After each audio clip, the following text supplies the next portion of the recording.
Connecting. Woo! I had to get 3 kids sorted before this end. Hey, listen. And Listen. more. You know that this struggle is real. I'm trying to get you up on my I'm trying to get you up on my I'm trying to get you up on my my iPad as well, so that I could just see, so that I could see the conversation. Yeah, I saw like 1% battery as well, like at about 8:25. Listen. My battery life isn't so hot right now. I had to plug you in 2 places. There you are. The brightness. Kurt's giving me some light, which is showing me up, man. I'm telling you, man. let me take these off and put these on. Yeah, too bright. I need some shades now. So, cheers, Kurt. Say hi, Kurt. King Kurt. Sir, what time is it? It is 25 to 8 Friday morning. Wow. Respect. Let me leave you love technology. Think about this, yeah? God bless. I am speaking 16 hours into the past.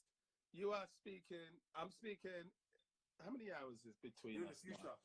Yeah, I'm speaking 11 hours into the past. You're speaking 11 hours into the future, but we're talking to each other in real time.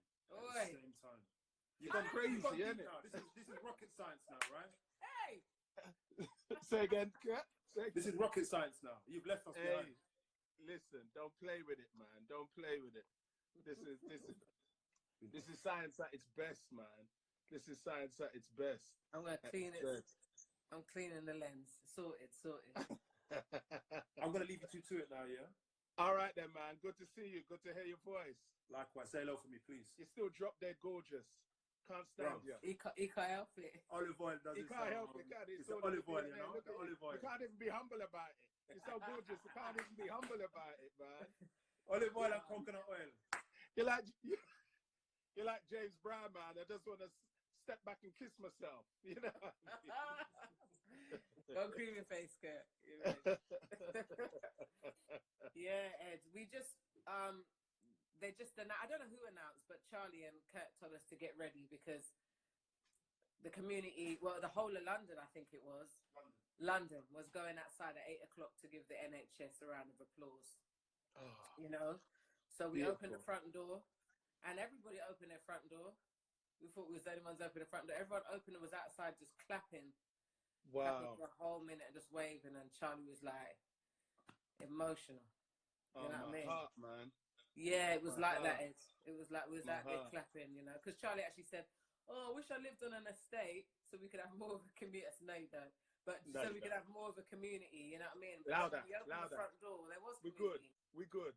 And there was community on the road. When we opened the front door, everybody was out there clapping. Oh man, yeah. It was emotional. It was emotional. Man. Yeah, it takes more than the concrete and the bricks and mortar that you live in to make a community, man. Yeah, it does. And we saw it. We saw community just for a minute, but we saw it. And we've been seeing it. You know what I mean? We've been seeing it in so many different ways. And I always, only recently, it's really been hitting me that in difficult times, humanity is at its best. Yeah. We are as individuals at our best. You know, the funny thing was, because I've had to revise what it is that I'm thinking. Because all I've seen is just the rush on toilet paper. I've seen the rush on toilet paper and bare essentials. But then there's a whole other side of humanity. I was talking to a nurse friend of mine, Samantha, and she works as a nurse in the NHS. And she was talking about the fact that in England, 400,000 people volunteered, you know, to come in as volunteers for the NHS. You're seeing the best of humanity just rally out. You're seeing the best of humanity. in terms of people looking out for each other, in terms of people serving each other. I was talking with another friend of mine, and they were saying in their community, she got a note through the door. Yeah. And she got a note through the door, and she's an elderly person. And it said, if you need anybody to do some shopping for you, just call this number. Yeah. We'll do the shopping for you. We'll leave it at your door. And she was like in her house, just filled with tears, like, oh my gosh. It's real. It's real. We are beautifully human. Yeah, we are. We are. Yeah, we are beautifully human, And we got a text even from the school. And I think it was accidental, because that text was only supposed to go out to those who got free school meals. But we got the text 2 days in a row, and it said to come to the school. And only 4 people turned up. So we came on with like 5 bags of shopping yesterday. And this old man was walking past and said to him, do you want some tea? And he looked at us like, I can't come and get a cup of tea from you in this time. You know what I mean? And we gave him a box of tea, big box of milk, and he was just overwhelmed.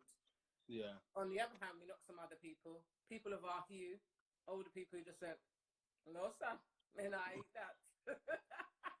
So you can't win everybody. Hey, listen, that's how we survive slavery, post-colonialism, and everything.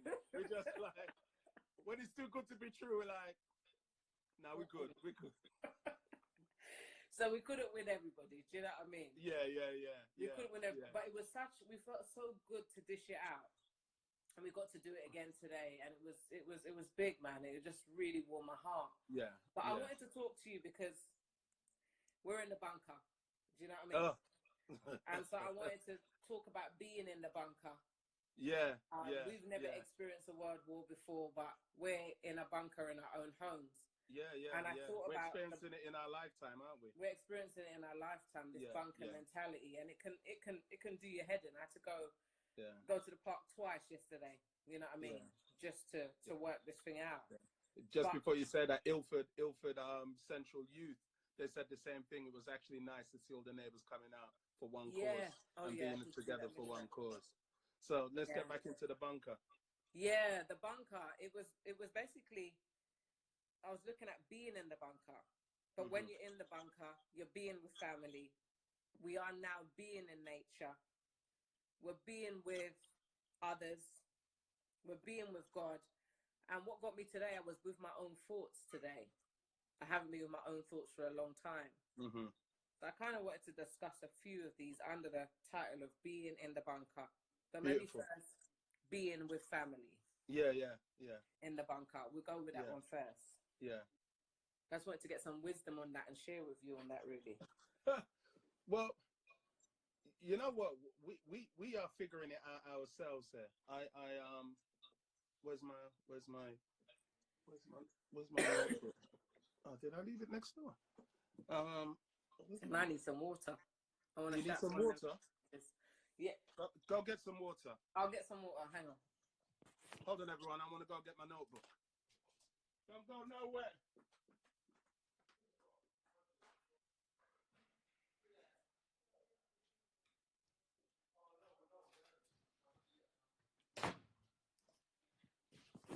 All right, I've got my water, so I'm back. I'm good.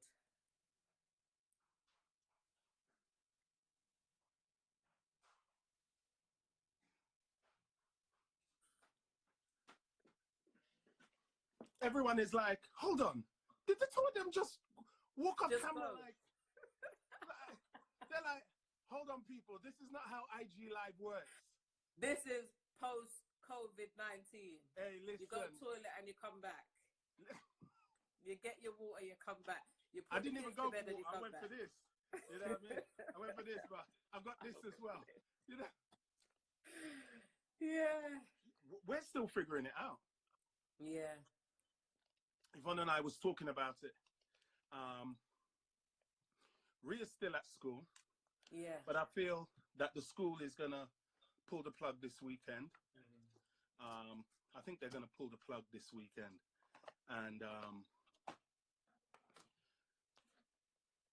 And so we was literally talking about it yesterday, about getting structure around ourselves and getting structure around our days so that we don't all go into our little private worlds. Yeah. Where we've got internet, where we've got, you know, You know, I'm in my little sanctum sanctorum. Yeah, yeah. You know, I'm in my little sanctum The man sanctorum. cave. Yeah, yeah. Where I'm in my little man cave where I can create and everything. Yeah. And we literally end up self-isolating here. Yeah, yeah. You know, because it's about being present. Yeah. You know, it's about being present. So we're working it. We're working out what that looks like. There's one thing that I do know is that we have developed some bad habits. Yeah. Well, we started to our self-isolate. space. Yeah, even in the house. Yeah. We've developed some bad habits, unhealthy habits, and isolating now is gonna magnify what they are. And but I feel like it gives us the opportunity to be intentional about rectifying those habits and being present. Because being in is about being present in whatever space we find ourselves. How about you? How are you making that journey now? You have to begin. No, actually, how long has school been off for you now? They shut it down last week. All right then. So it's still open. You've had a week in each other's space. We've had a week in each other's spaces, and I think that I can speak for our own family. We've self-isolated by choice with everyday life. You know, the teenager goes to a room, one's on his phone, Kurt's on his phone, I'm on my phone, whatever, or you're doing your own things in your own space. Yeah. So I feel like the by force isolation has caused us to review the isolation that we put into practice ourselves. Yeah. And say, actually, this wasn't on. Yeah. You know what I mean? Yeah. This wasn't good. Let's check in. I have to go and knock the doors or open the doors of the teenagers and say, you lot all right? Let's come out. We're going to have a group in today. We're going to have a meeting today. Where that was my intention before, but I couldn't squeeze it in. It was just like, how am I going to have family meetings every night? We just got to leave that till Friday. Yeah. And then when Friday comes, my eyes are shut. Yeah, you're tired. You know what I mean? Tired. Thank God it's the Sabbath. Yeah, so for me, I'm seeing this as a Sabbath for the planet. Yeah. Do you know what I mean? Where it's like, I need you to rest, reset, reconnect, reestablish. Do you know what I mean? I'm calling it the universal pause. Yeah. That's what I'm calling it at the moment, the universal pause, because we all are on pause. You know, it reminds me of what West Indian mother once called my other life. Pastor, I want you to talk to my son because I know because of your other life, he will hear you. You know, it reminds me of my other life. I was told the other day that I was told the other day, that I don't have a criminal record. I have a protracted and extended engagement with the legal system. That makes sense. Hey, I like that written better. So during that period, I remember when I was on 23 hours a day lockdown, and what you had the opportunity to do was seriously self-reflect, seriously read, and seriously write, and get into meaning conversations with the person that was in your Peter. Yeah, And the whole world is on 23-hour lockdown now. Lockdown. Yeah. It is a lockdown, right? Or the year of Jubilee. Do you know what I mean? Hey. We have to look at it like that because it's bringing families together. As I said, we're getting to... we're in each other's faces. Yeah. We went out and JL is no longer scared of worms and had a slug in her hand today because we went out into our garden, further than the decking, and for then the first time in 6 months. Do you know what I mean? I'm having to sit outside with her in the garden and see her pick up insects that I would never pick up, breathe in and just say, okay. It's all right. Yeah, and then she'll just sit there and let the slug just go over her hand. Over her hands, and I think, watch the silver trail. I can't do it, but I'm out there with her. Whatever you do, don't tell her about the salt. Yeah, I won't tell her that. That will traumatize the hell out of her, man. And Caleb will experiment right in front of her face. You know what I mean? So we won't do it. Look. And he's going through adolescence, I think, right now, like this. This week of all weeks being on the lockdown, you can see he's really kind of frustrated and Yeah. He's holding it in, and I'm like, no, not this week, bruv. This ain't the week to go through adolescence. Yeah. But so with him, I can see that. With Charlie, I've been a little bit intentionally distant, which is weird, because I know we can spark off each other easy. Yeah. You know what I mean? So it's like, and she's noticed it. She's like, I don't like your attitude, mummy. And I'm like, I'm just trying to, I'm going to sift through me and you and this situation. Yeah. So I have to understand that, look, this is going to bring even more tension. Yeah. And we get on. It's only like the time in the month when we don't. Yeah. But I'm really kind of being conscious of not taking everything she says as disrespect. And not getting on her. She's trying to find who she is in this space where she can't be in the rest of the world that empowers who she actually is in her own self. Yeah, you know what exactly. I mean? So she's Plus not having to escape. She ain't never gonna win. So I've just had to bring in new tactics and go, it's okay, it's cool. Yeah. And that's not easy. You know what I mean? You can, it's the same journey with Ria, and it's like this. We are gonna give you the freedom to be you on every level. Yeah. But not at the devaluing of us as your parents. Yeah. Not at the disrespect of us as your parents. Yeah. You know what I mean? And not at the devaluing of the values in which we've raised you. Yeah. So that's the perimeter. Yeah. But and it's you can wide. work within that. Yeah. Don't think that it's wide. It is. You know what I mean? Yeah, what our kids, especially at this teenage years, think? They think, oh, you're putting these restrictions around.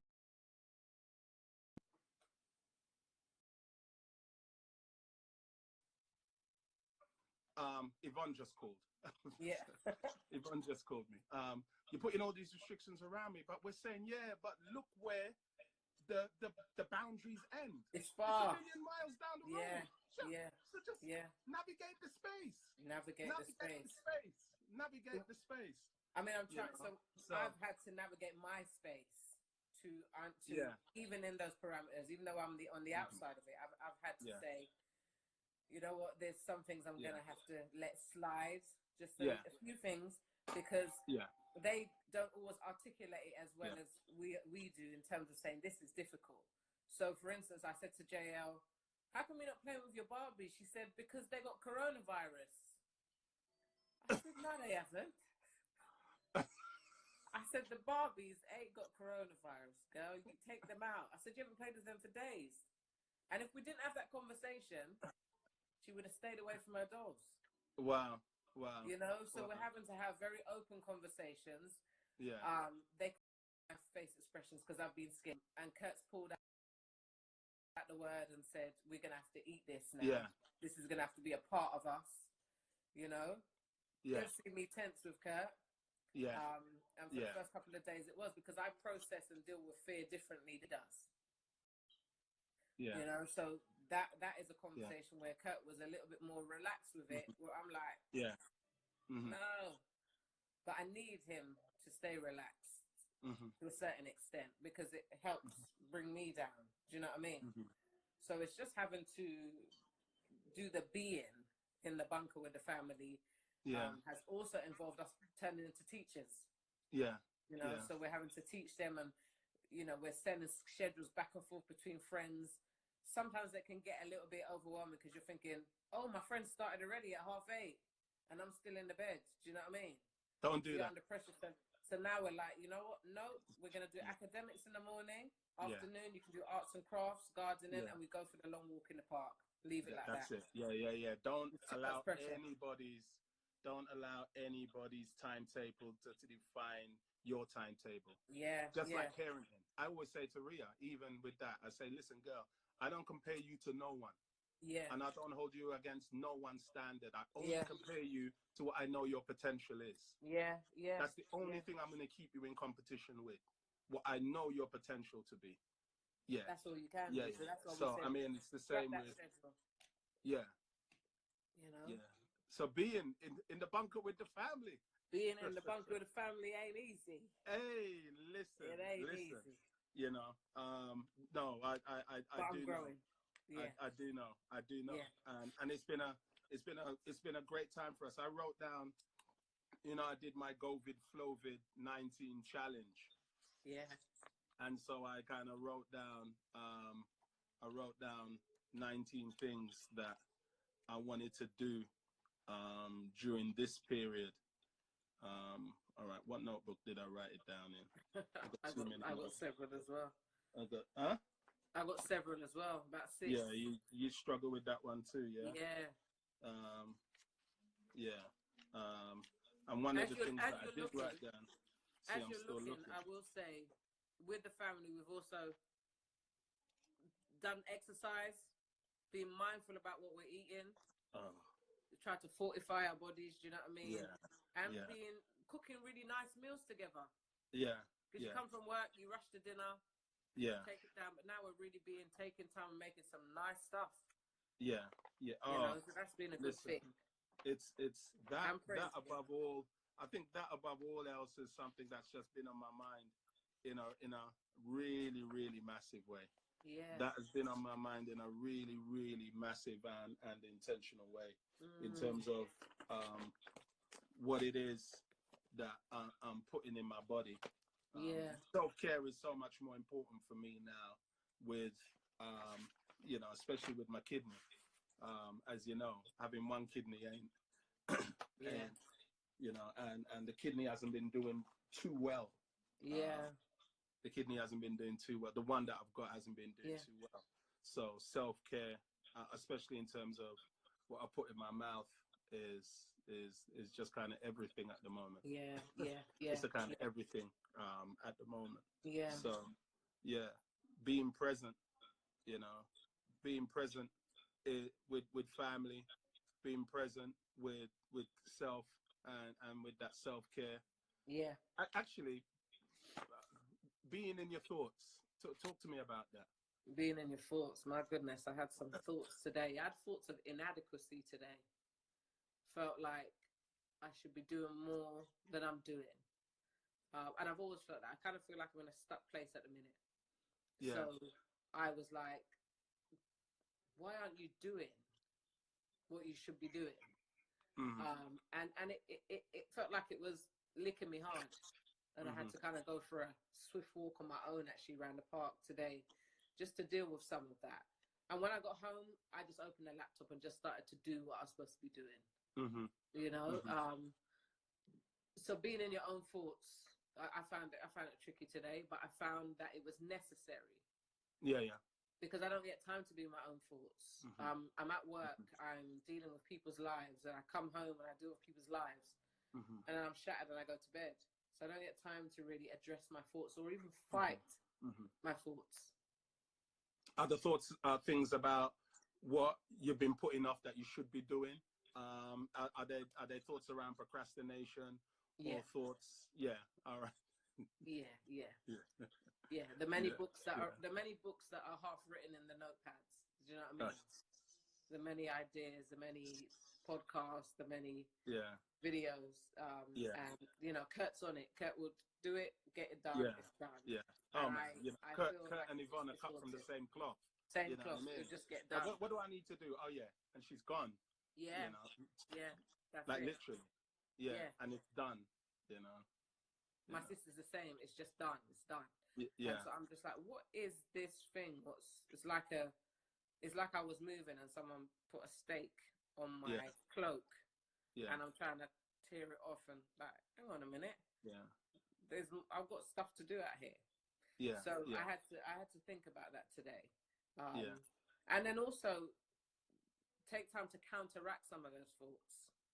Because being with my own thoughts, what I've realized is I can't take in certain information at certain times of night. I can't read too much news. Because it will mess with my thoughts. It overwhelm you.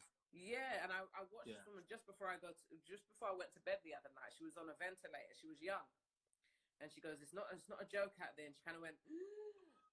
I went to bed with it maybe like about half an hour later, and I woke up coughing. And all I was thinking was, I just want to run around the room like, what the heck is this? And it was what I went to sleep with.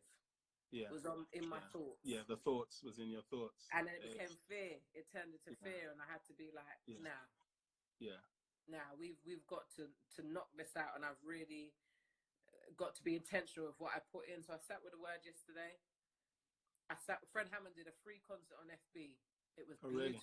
Yeah, you can still catch it on his page on Facebook. Beautiful. I sat with that for a while. I sat with other stuff concerning the word. I went to sleep with the word, and I woke up lighter.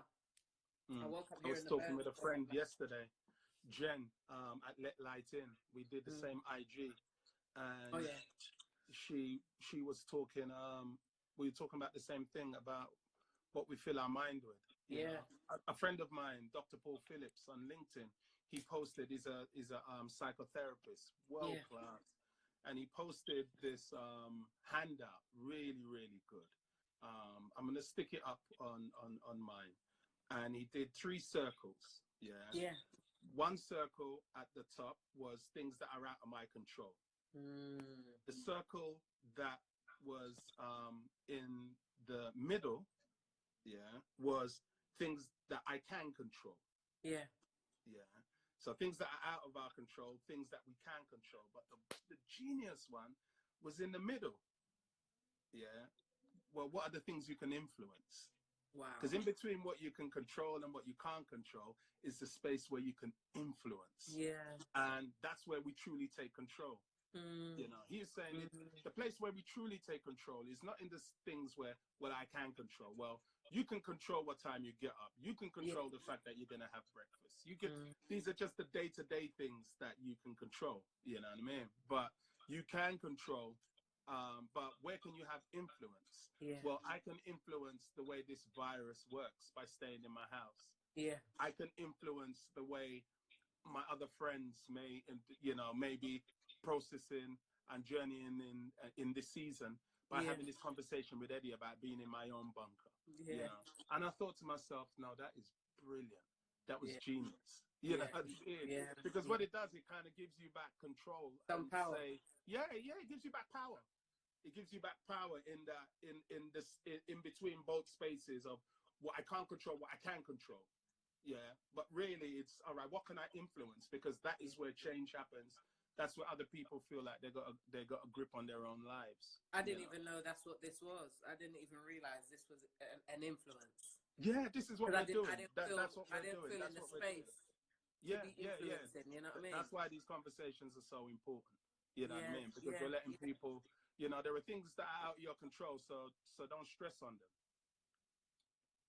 Yeah. And there are things that are in your control, but that's really not where your focus should be. Your focus should be, what are the things that I can influence? Yeah. You know what I mean? That not only help me, but actually help other people.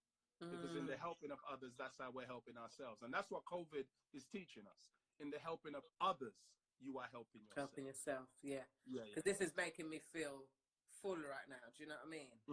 Where it's being on here. Before, when you, as I said, was sitting in your own thoughts and thinking, oh my days. I thought this thing was going to go away in 3 weeks when they do when they shut off lockdown, if they are. I thought, it's going to be gone in 3 weeks. And I read an article and it was like, nah, mate. And no, we at the starting line. We're at the start. So I thought, you know what, we need to just get used to this. This is the new normal. But there are, you know how you talk about the free circles? Then my new normal could be really developing that inner circle of influence again. Because that's where I feel stuck. Do you know what I mean? Yeah. Exactly. That's your space. That's your space.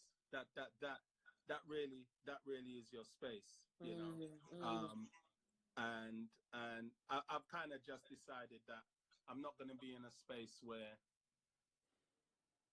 my thoughts are consumed. My thoughts are consumed with work. Yeah. That's why my thoughts are consumed at the moment. And they can actually become overwhelming at times. Yeah. You know, especially like last week, I had a whole stack of work just dry up. Yeah. Because your work is out there, right? Because my work is actually out there. My work is standing in front of people. You know what I mean? And it just all dried up. So it's kind of in my head. And it's the first time in, because you're thinking about a weekly wage, really. That's the thought. And it's the first time in, I would say, 20 years of this calling that I've ever had to think about that. Because you work for an organization, you get paid, and all you're doing is thinking actually about what your projects are, how you influence, all of that stuff, but your bills are paid behind your back. You know what I mean? And I've just realized that there are certain things that are out of my control, and there are certain things that I can control. But now I have to actually, in my thoughts, believe me, yesterday was like a life buoy for me, and seeing that thing. But there are spaces that I can actually influence. You know what I mean? And it will put the other two spaces in the places that I need them to be. You know what I mean? And in the right hands. You know, I remember one year I went independent as a limited company, and I had a colleague who was so scared of that. He was like, I don't know how you do it. You know what I mean? They're getting rid of people in here left, right, and center. And how are you going to get paid? And then I remember it coming clearly out of my mouth, like, Croydon Council don't pay me. You know what I mean? It's the Lord God Almighty. Exactly. And then when that contract dried up, you know, and there was no money, we're still here. We were still paid. And yesterday, you know, God gave me a very gentle reminder that I'm with you guys. I'm going to make sure your bread is short. Because we got the text from the school to say, come and get some food. I had to say, I don't need none of that. But it was come and get some food. It was like, let's go. So we went down to get the food. I told some of the other parents that I'm on a WhatsApp group with, and they were like, you know, you weren't supposed to get that text. That text was only for the kids with free school meals. And I said, that makes the miracle even more better. That's God speaking into your situation. You know what I mean? That made that miracle even more bigger for me. I was like, you know what? That text was for us. And so I'm having to, you know, at times go back in my mind and look at, you've done it so many times before. This is small for you. You can manage us still. You know? Definitely. What I wanted to ask again is on being in the bunker. I know you live in a country where there's a lot of space, but here, you know, London's tight. I mean, even my local park, I didn't want to walk on the grass. It's not flat enough for me. It's a little bit ghetto. I was like, the grass is behaving badly, and I'm on that grass all day now. But I wanted to look at being in nature. You mentioned stuff about nature and about how the earth is responding to being in the bunker. Can you talk a little bit more about that? Well, you know, the beauty is that scientists are saying that with the restriction on movement in the air and on land, the planet is healing itself. The planet is breathing again. Independent of us, the planet is healing itself, you know, and nature had to send us a virus that restricts our movement and our breathing, just so that she could catch her breath. And maybe we could figure out how she's been feeling maybe over the past 200 years since the industrial age, revolution, the beginning of the industrial age. But away from that and aside from that, I think the one blessing about living here in Australia, even though we're locking down now as well, we're locking down now.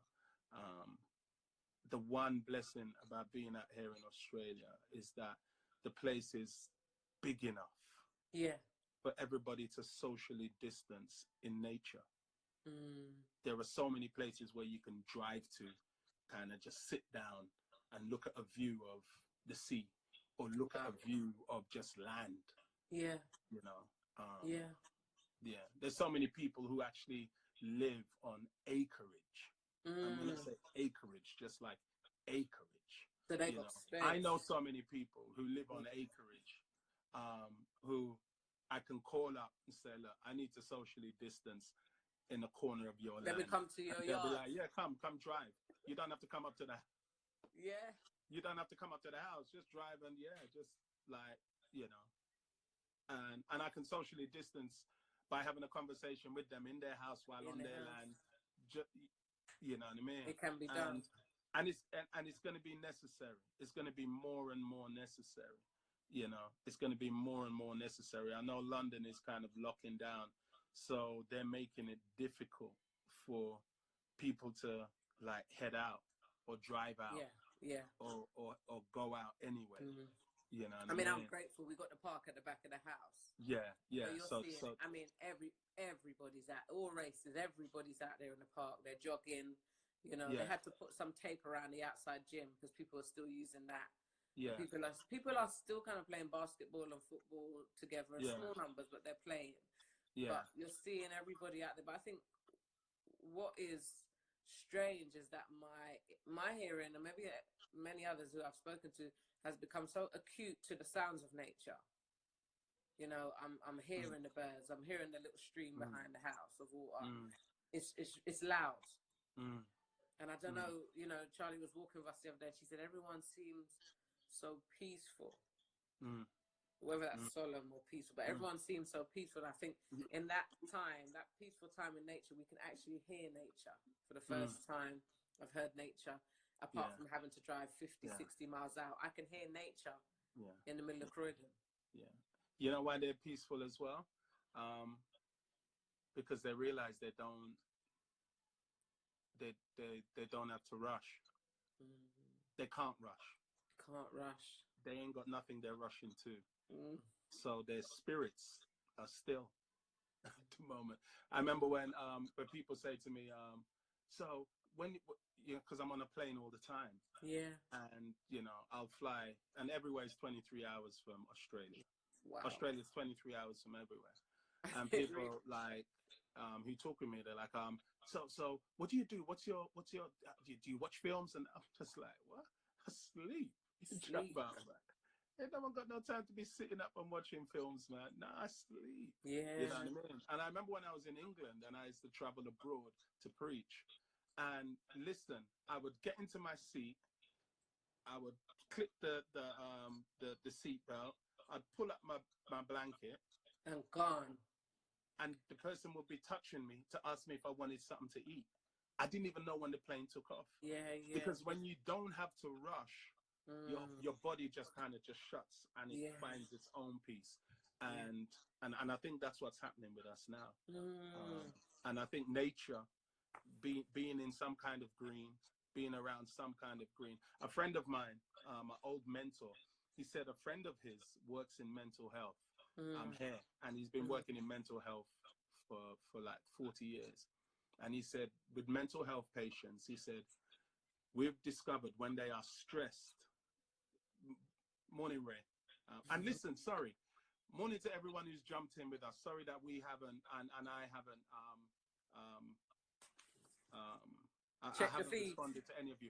I am here talking with the brilliant Nita Powell. Wanitta Powell. Stop it. The brilliant Wanitta Powell. We've known each other for the best part of 25 years now. You make me sound old now, Ed. Look at the grades. But you see, she still looks like she's 18. You know what I mean? You know, you don't know how many young girls in their 20s hate this one here. You know what I mean? And we're talking about being in the bunker. We're talking about being in the bunker. Being in the bunker.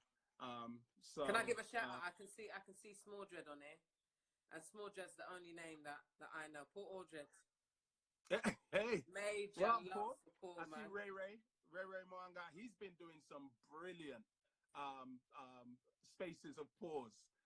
He's been doing some brilliant, and you need to jump on his and see what he's been doing. I'll check you out, Ray. Yeah. Please do check him out. Do check him out. Coach Laville, Jay Laville. You know what I mean? Yeah. Brilliant. You know, check out what he's doing, especially with his power wave. He is absolutely astounding. You know what I mean? Absolutely astounding. Everything that he's doing. Pastor Chantel, Guru Shan, absolutely brilliant. Join her. You know, she's got so much great stuff. So much great stuff. You know, Jenny Benjamin. He can't read. No. Yes, you do know Georgina, mate. She's been doing some fantastic TikTok dancing for us, mate. and some hula hooping, man. What a waste. Are you serious? Yeah, man. She's been keeping us alive. Hula hooping on the balconies of Putney. Bees, Josh, Zos, B Zeus. Listen, follow him as well. He's been doing some brilliant stuff. Yeah. Brilliant stuff. I can just see Bobby's going live with Ray. Who's that? Bobby Bavell's going live with Ray. Oh, Bobby. Yeah, I see Bobby's going. Yeah, Bobby's going live with Ray Ray. Yeah. Yeah, he's going live with Ray Ray. I'll check that out after. Check that out. So all love to everybody who's come on so far. We really appreciate it. The conversation so deep. I missed the feed. The other thing, what about being with others? Because we are with others, even though we are not with others. And I'm looking at human dynamics. And, when you look at, I suppose, when you're looking at something like Maslow's hierarchy of needs, I don't know if human contact comes in there, but I think it should have a place in there. Oh, my gosh. And we are acting so dodgy on the road. Yeah. We're kind of walking sideways. We're not giving eye contact. And I'm just like, people, let's just look at each other and give that acknowledgement like, yeah, this ain't easy. But people's just like, they're looking at each other like, you got the thing. Like eye contact will give them COVID. Yeah, like you'll get the COVID if I look at you. Do you know what I mean? And I'm thinking, come on, we could give each other a little bit of encouragement. Even by, a little nod. I know women don't do that really well over here, but just a blink of the eye or something, just to say, I acknowledge it. I acknowledge it. This is a humankind problem. Yeah, this is us. Yeah, it's not a black problem. It's not a white problem. It's not a Muslim problem. This is a human problem. It's a human problem. So let's just acknowledge each other. So speak about being in the bunker with others, even though we're not close, being in the bunker with others. You know me, I'm a social creature. Yeah. So I'm going to struggle not being around people. I'm going to struggle not being around people.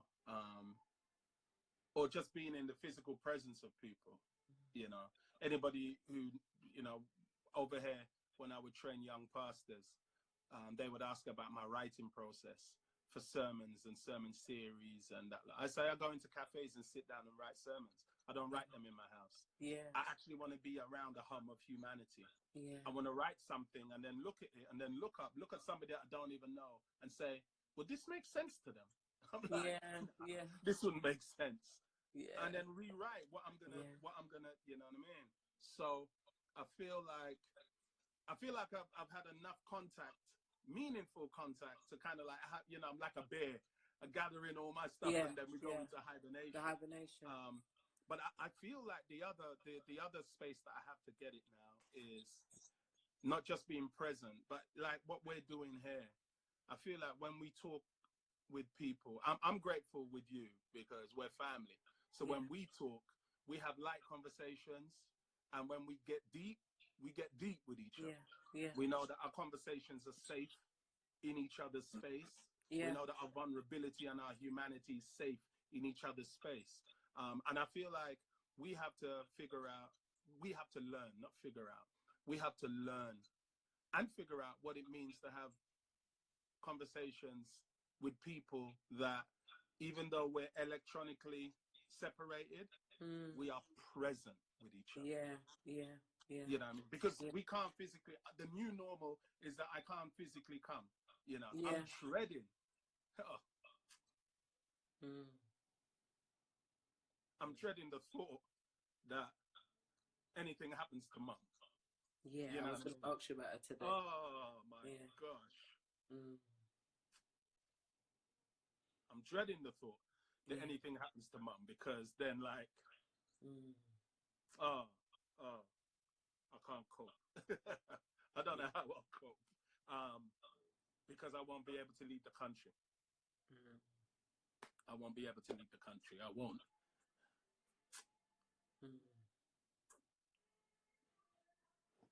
Yeah.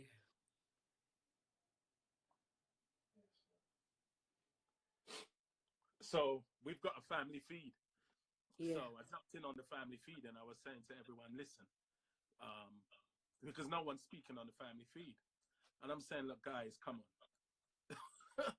let's speak on this family feud. Yeah. Like, this is ridiculous.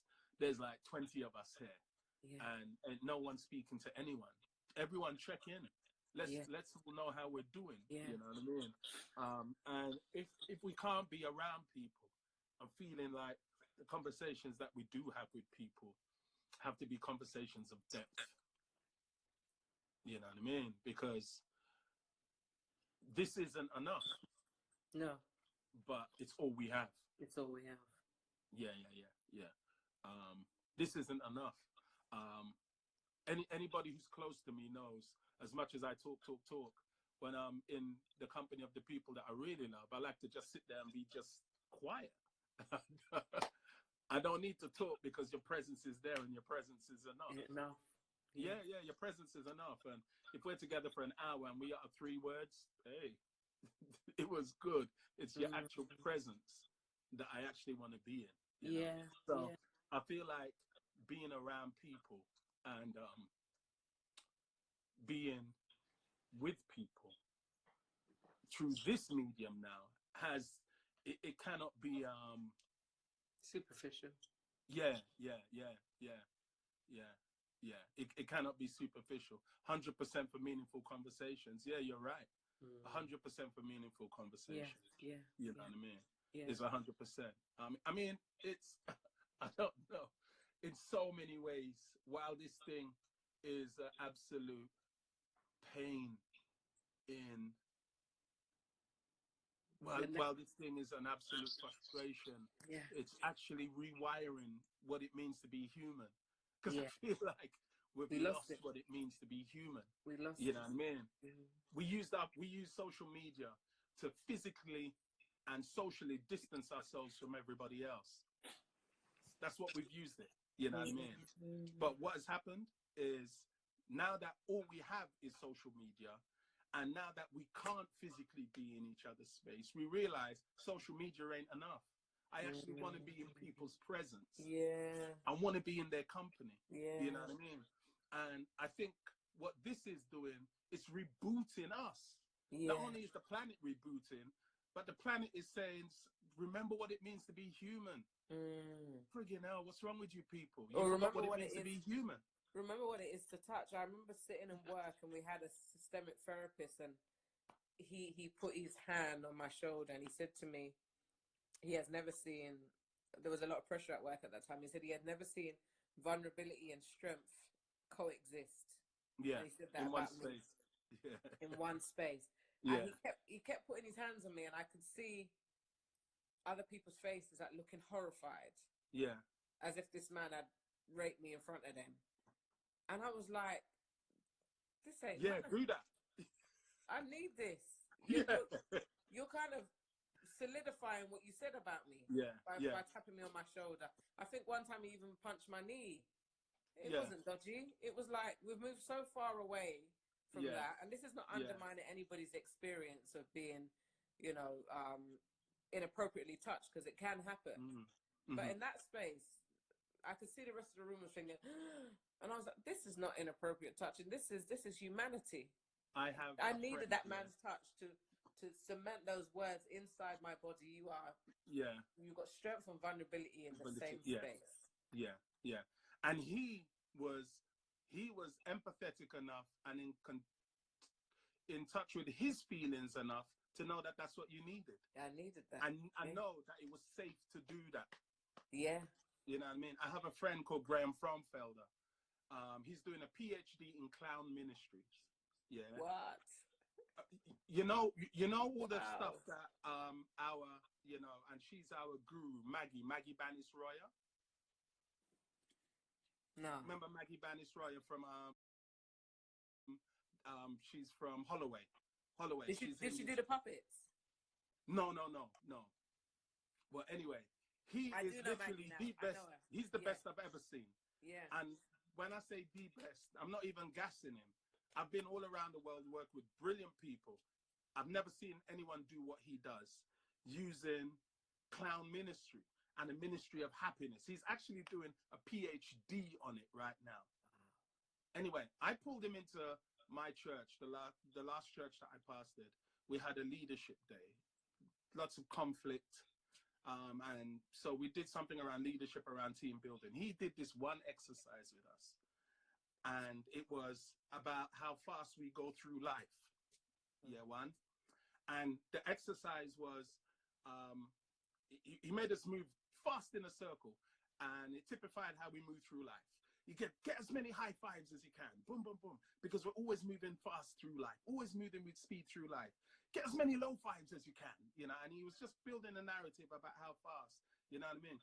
We tried to connect, but we can't. So see how many two-fingered high fives you can get on the side, and we're getting through, you know what I mean? But then he started talking about the fact that we are, we need more than that.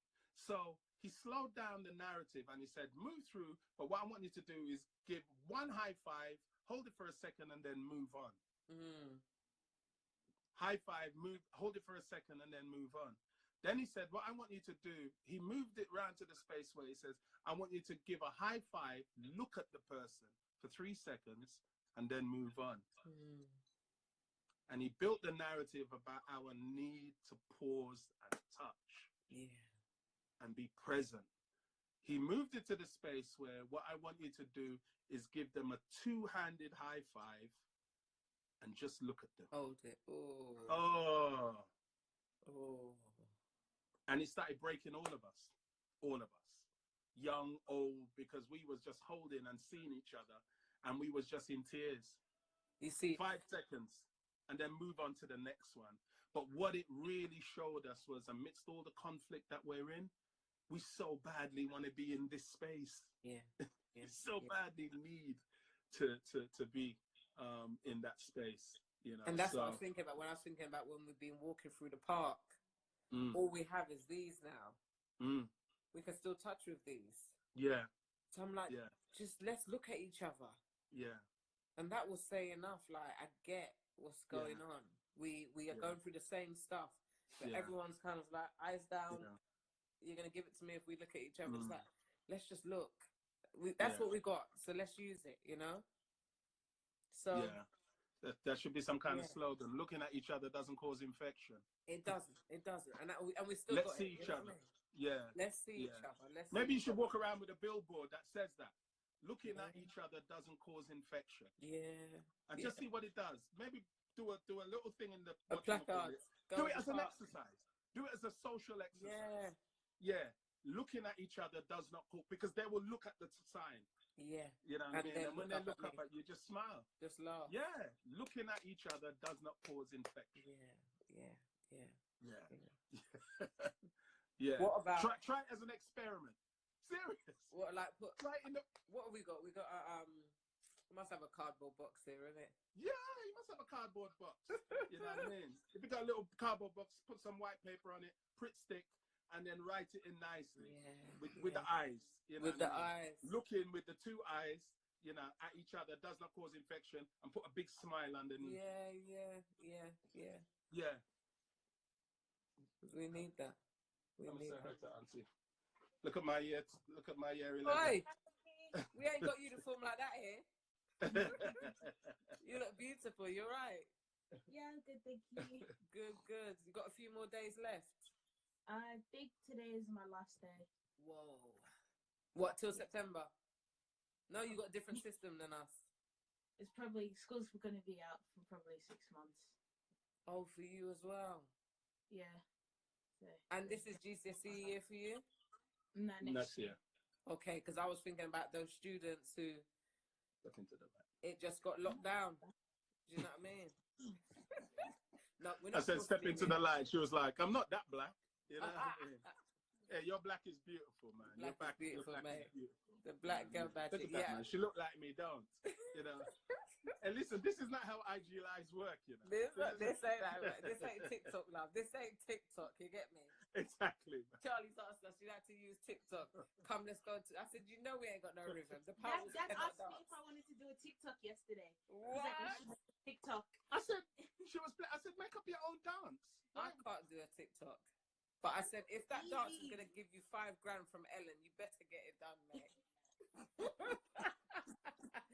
You better get moving.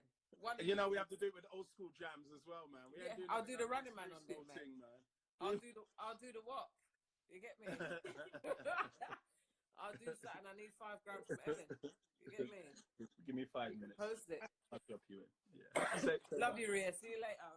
Bye, Auntie. Love you too. Take care. See you. Yeah, my last one was being with God. How are you with God in the bunker? You spoke about David in one of the talks I saw this morning about singing a new song. Yeah. And one thing I like and respect about David is that he was honest with God. Yeah. You know what I mean? He went out there, he would pump his fist to the sky and say, why is my soul feeling so down? But he always had a yet or a but, you know? So what do we do with God in the bunker?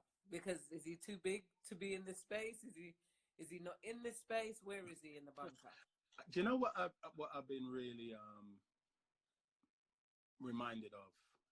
I've been reminded of that the same things it takes to make human relationships meaningful is the same thing it takes to make human divine relationships meaningful.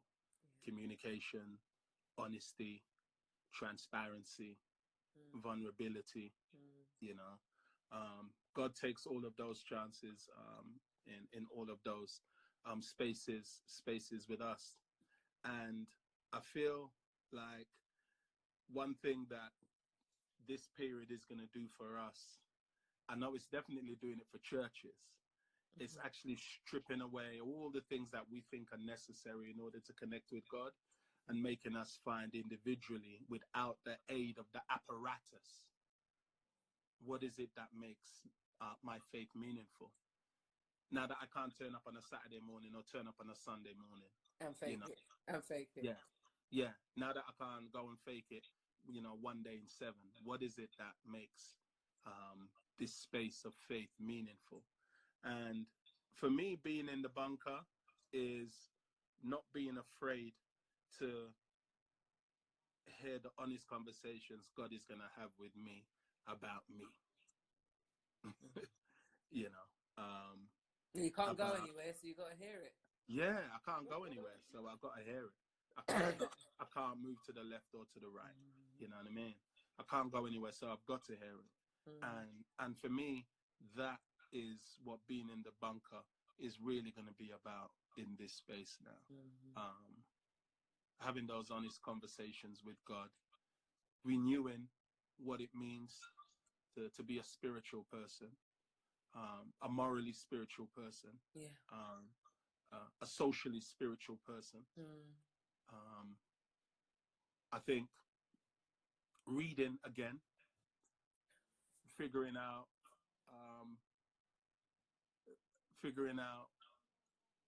if the things that I've always known are still valid, or if are they still valid in the way that I've always believed them to be valid, or did they move on while I wasn't looking? Yeah. You know what I mean? Because if we honestly do believe that Jesus Christ is a living person, that he is actually a living person, then we're not having a relationship with an idea. We're not having a relationship with an abstract. We are actually having a relationship with a person who comes and speaks into our existence. And feels what we feel. Yeah. Say again? And feels what we feel. Yeah, and feels what we feel. Knows what we feel. And then speaks to us privately in the space of our own mind. Through conversations, through the things that we see, through the miracles that he does, through the word, through the experiences of other people, through the songs that we listen to. And so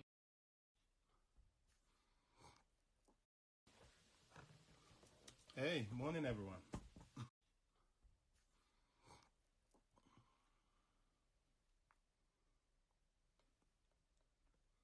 I just realized that you can only stay so long in a conversation, innit? Oh my gosh. What did we do? What did we do? 1-1, jump back on. Jump back on, 1-1. Jump back. Yeah, baby.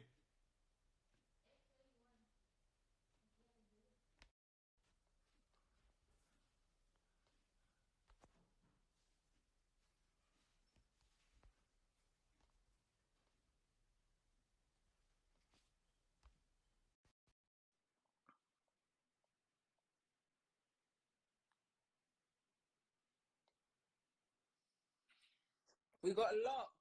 Hey, listen, I forgot they only go so long. I didn't know. Kurt said to me, it only gives you an hour. I didn't know we were talking that long. Listen, that's what happens when me and you start talking. So I'm just saying, if it is a real person, then the same things that it takes to empower being in relationship with you and with Yvonne and with Ria and the people that are around me, the same intentional and honest things that it takes there, it takes those same things with him. And he's going to allow his heart to open up to us. It ain't a kind of narcissistic thing on his part. He's like, nah, come, I'm sharing my heart with you, share your heart with me. And we have to figure out what that means in this space. I mean, in this space, when things first started to kick off, I said to Kurt, when church got locked down especially, I said, Kurt, what does that make us now?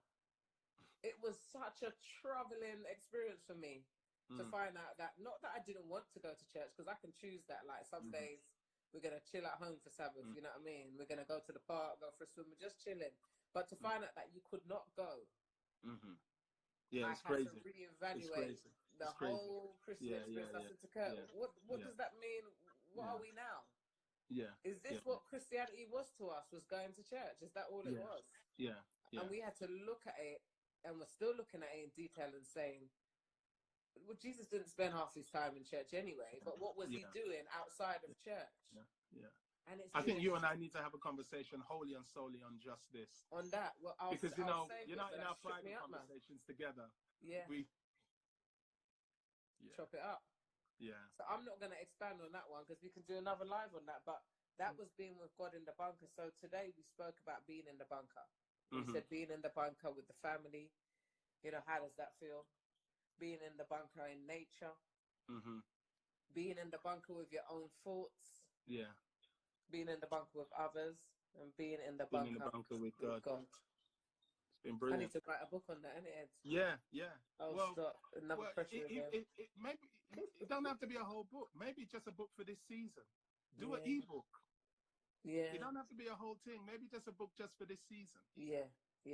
1,200 words. Take each one, 1,200 words. Yeah. Keep it small. Yeah, I can do one a day. It don't have to be no novel.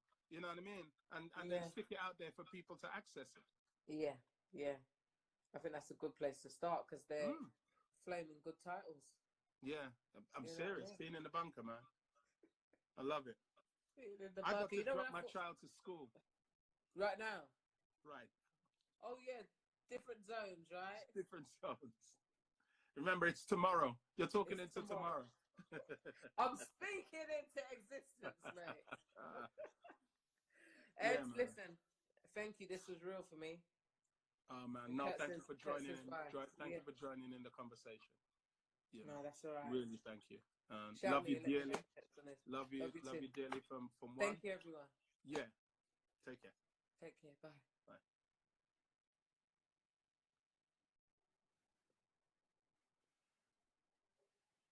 Thanks for joining, everyone. Please follow Nita Powell. Brilliant woman, as you heard. Brilliant soul, as you heard. And stay strong in the bunker. Okay? All right.